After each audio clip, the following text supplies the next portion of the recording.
06, pardon. Quand j'ai commencé à travailler en biologie végétale, j'avais une vision assez passive des plantes.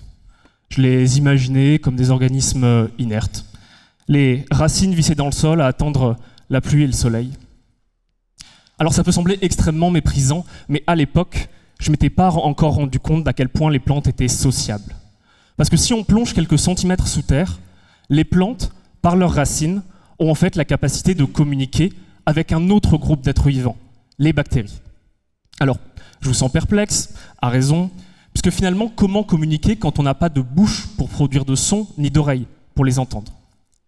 Entre les plantes et les bactéries, les discussions, elles ne sont pas verbales, elles sont chimiques. Pour communiquer, nos deux groupes produisent et s'échangent des molécules faisant office de signaux qui peuvent être interprétés par le partenaire de discussion. Ça soulève une question fondamentale, de quoi ça peut bien parler des plantes et des bactéries? Revenons un peu en arrière. Nos deux groupes se côtoient depuis plusieurs centaines de millions d'années et leurs relations n'ont pas toujours été très cordiales.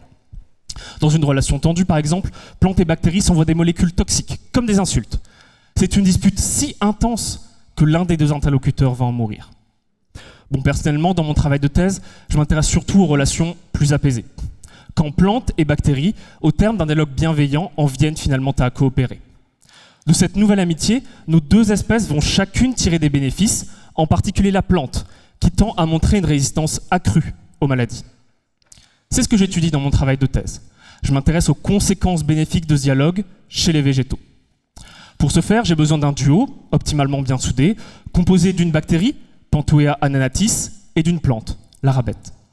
Bon, initialement, dans mon duo, tout se passe très bien, j'ai là une belle amitié. J'ai pu observer que quand la bactérie est mise au niveau des racines, ma plante devient plus résistante.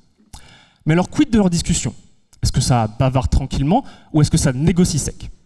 Pour y voir plus clair, je m'intéresse aux molécules produites par ma bactérie et je regarde leur réception par la plante. Mais le problème, c'est que ma bactérie a un vocabulaire assez dense, de plusieurs centaines de molécules.